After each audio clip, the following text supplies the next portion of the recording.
என்ன சார்? சாப்பாடு சேர்த்து 6000 ரூபா மொத்தமாகவே வா? மொத்தமாகவே 6000 ரூபா. பரவாயில்ல பொண்ணு. எவ்வளோ கேட்டாங்க? தலைக்கு 1000 ரூபா கேட்டாங்க. ரைட்டு. தலைக்கு 1000 ரூபா தான் பட்ஜெட்டு. ரைட்டு. டிக்கெட் கிடையாது, டிக்கெட் இல்லை. ஆமாம், சொன்ன மாதிரி நம்மளை பிக்கப் ட்ராப் இல்லை. 3 பேர் சாப்பிடவே இல்லை நைட்டு.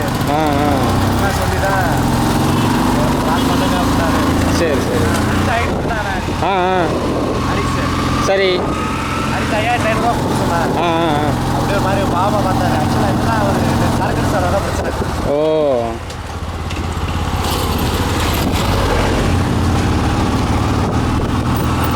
அவர் பார்த்துக்க ஆள் இல்லை. அவர் மேலே சரி.